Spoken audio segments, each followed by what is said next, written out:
മരിച്ച് കിടന്നിരുന്ന അതായത് അപകടം പറ്റിയ ആ ഒരു സ്ഥലത്താണ്, സ്പോട്ടിലാണ് ഇപ്പോൾ ഞാൻ നിൽക്കുന്നുള്ളത്. ഇതിൻ്റെ മൺകൂന എന്ന് പറയുന്നത് നിങ്ങൾക്ക് കാണാൻ പറ്റുന്നുണ്ടാവും. ഈ ഒരു ശരിക്കും ഒരു GSTൻ്റെ അതായത് കോറി വേസ്റ്റാണ് ഇവിടെ തട്ടിയിട്ടുള്ളത്. ഇതിൻ്റെ അടുത്തായിട്ടാണ് വാഹനം ഉള്ളത്.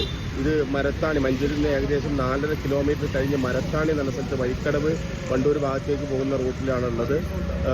ഏകദേശം മരത്താണിയിലേക്ക് ഇനി ഒരു ഏകദേശം 500 മീറ്റർ തൊട്ടപ്പുറത്തായിട്ട് മരത്താണി എന്ന് തന്നെ പറയാം. ആ ഒരു വളവിലെ വളവും അതുപോലെ തന്നെ വളവ് കഴിഞ്ഞ് നിവർന്ന് വരുന്ന വഴിക്കടവെന്ന് വരുമ്പോൾ ഇവിടെ ഒരു പോസ്റ്റ് കാണുന്നുണ്ട്. പക്ഷേ വാഹനത്തിന് എങ്ങനെ പരിക്ക് പറ്റി എന്നുള്ളത്, വാഹനത്തിന് അധികം പരിക്കോ കാര്യങ്ങളൊന്നും കാണാനില്ല. ഇവിടെ മൺകൂന എന്ന് പറഞ്ഞ ഇത് മാത്രമാണ്.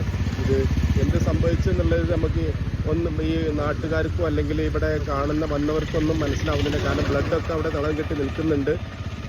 പിന്നെ വാഹനത്തിൻ്റെ ബാക്ക് ലൈറ്റ് പൊട്ടിയിട്ടുണ്ട്. അതുപോലെ ഫ്രണ്ടിലെ ഒരു ഗ്ലാസ്, അതുപോലെ തന്നെ അതിൻ്റെ വൈസറിനൊക്കെ ചില പരിക്കും കാര്യങ്ങളൊക്കെ കാണുന്നുണ്ട്.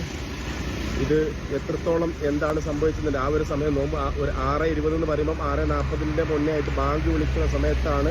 ഒരു പക്ഷേ നോമ്പ് ഇറക്കാൻ വേണ്ടി വീട്ടിലേക്ക് പോവുകയാണോ എവിടേക്ക് പോവുകയാണെന്നുള്ളത് അറിയില്ല. അതും വേണം ഒന്ന് പരിശോധിക്കേണ്ട ആവശ്യമുണ്ട്.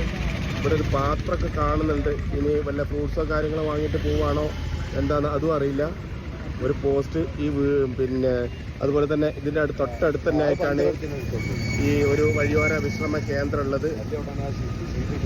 ഈ ഒരു ഇറക്കം ഇറങ്ങിയിട്ട് വീട്ടിലേക്ക് പോവുകയാണോ അതോ വൈക്കടവെന്ന് മഞ്ചേരിയിലേക്ക് പോവുകയാണോ എന്നുള്ളതാണ് സംശയം.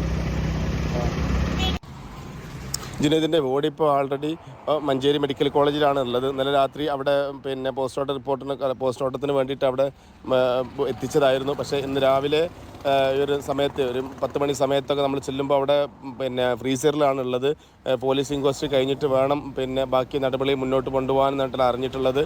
അപ്പോൾ ഇത്രയൊക്കെയാണ് നമ്മൾ പിന്നെ ഈ ഒരു ജുനൈദിൻ്റെ മരണവുമായി ബന്ധപ്പെട്ട് നമുക്ക് ദൃശ്യങ്ങളിൽ കാണാൻ പറ്റുന്നതൊക്കെ.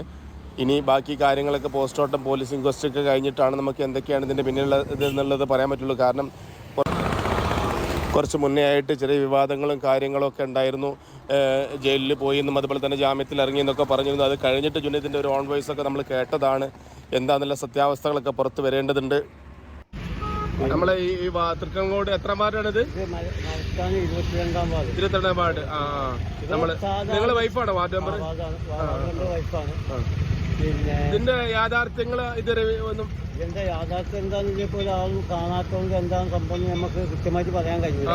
അതിന് പോലീസിന്റെ ഭാഗത്ത് നിന്ന് അന്വേഷിച്ച് കാണുന്നത് പോസ്റ്റ്മോർട്ടം റിപ്പോർട്ട് കിട്ടിയ അടിസ്ഥാനത്തിൽ ഈ യാഥാർത്ഥ്യം എന്താണെന്ന് മനസ്സിലാക്കാൻ കഴിയില്ല. ഇപ്പോൾ നമ്മളിപ്പോൾ ഞാൻ ന്യൂസിലും ഒക്കെ കണ്ട പ്രകാരം നമുക്ക് ഇവിടെ ഈ പോസ്റ്റിൽ അടിച്ചു എന്നൊക്കെയാണ് പറഞ്ഞത്. മൺകൂന എന്ന് പറഞ്ഞത് നമുക്ക് കാണാൻ പറ്റുന്നുണ്ട്. മൺകൂന എത്ര മാത്രമേ ഉള്ളൂ, ചെറിയ മൺകൂന. ശരിക്കും ഒരു കോറി വേസ്റ്റ് ആണത്. പിന്നെ ആ മൺകൂനയില് ഒരു മോട്ടോർ സൈക്കിൾ 2 വീലറാണ്. 2 വീലർ പറഞ്ഞാലും ഒരു കയ്യോ കാലോ അല്ലെങ്കിൽ ചുണ്ടോ മുഖോ ബാക്കില് പരിക്കുണ്ട്. പിന്നെ അതുപോലെ തന്നെ മുൻഭാഗത്തായിട്ട് പരിക്കുകളൊക്കെ കാണുന്നുണ്ട് തലയിലെ നെറ്റിയിലൊക്കെ. ഇനി വേറെ ഏതെങ്കിലും വാഹനം വിളിച്ച് നിർത്താതെ പോയോ, അദ്ദേഹത്തിന് ഹെൽമെറ്റ് ഉണ്ടായിരുന്നോ ഇല്ലായിരുന്നൊന്നും ഇപ്പൊ നമുക്കറിയില്ല. ഹെൽമെറ്റ് ആണോ? അപ്പൊ അതൊക്കെ ഇനി പോലീസിന്റെ ഭാഗത്ത് നിന്ന് കൃത്യമായി അന്വേഷിച്ചിട്ട് അദ്ദേഹത്തിന്റെ കുടുംബത്തിനും ഒരു നീതി കിട്ടുന്ന രൂപത്തിലുള്ള അന്വേഷണമാണ് വേണ്ടത്. മനസ്സിലാക്കാൻ ഞാൻ പറഞ്ഞില്ല, ഒരുപാട് കുറച്ച് നേരമായിട്ട് കാണിക്കുന്നുണ്ട്. നിങ്ങൾക്ക് മനസ്സിലായിട്ടുണ്ടാവും. നമ്മൾ വ്യക്തമായിട്ട് പറയുകയാണ്. കാരണം ഇവിടുന്ന് വരുന്ന സമയത്ത് ഒരു ചെറിയ സ്പീഡിലൊക്കെ വാഹനം വന്നിട്ടുണ്ടെങ്കിൽ എത്രത്തോളം വലിയ അപകടം സംഭവിക്കാൻ സാധ്യതയുണ്ടോ എന്നാണ് ഈ പ്രദേശവാസികൾ ഇവിടെ സ്ഥലം സന്ദർശിക്കുന്നവരൊക്കെ പറയുന്നത്. പക്ഷേ വാഹനത്തിന് അധികം പരിക്കോ കാര്യങ്ങളോ കാണുന്നില്ല. ഏതായാലും ഇതിൻ്റെ ബാക്കി ഡീറ്റെയിൽ കാര്യങ്ങളൊക്കെ നമുക്ക് പോലീസ് റിപ്പോർട്ടിന് ശേഷം അല്ലെങ്കിൽ പോസ്റ്റ്മോർട്ടം റിപ്പോർട്ടിന് ശേഷം നമുക്ക് മനസ്സിലാക്കാൻ പറ്റുന്നതേ ഉള്ളൂ. ഈ ഒരു സ്ഥലത്തെ കാര്യങ്ങൾ കാണാൻ പറ്റുന്നത് ഇത്രയും മാത്രമേ ഉള്ളൂ. വലിയൊരു അപകടം നടന്നതായിട്ടൊന്നും കാണുന്നില്ല. ചെറുതായിട്ട് വാഹനം വന്ന് മറിഞ്ഞതായിട്ടാണ് കാണുന്നത്. തല കീഴായിട്ട് മറിഞ്ഞിട്ടുണ്ട്. ഒരു മലക്കം മറിച്ചിൽ നടന്നിട്ടുണ്ടെന്നാണ് അറിയാൻ സാധിക്കുന്നത്. നമ്മളൊരു അനുമാനിക്കാണ് കാര്യങ്ങൾ. ഓക്കെ, അതിൽ ബാക്കി വിഷയങ്ങളൊക്കെ നമ്മൾ വീഡിയോയിൽ കാണിക്കാം.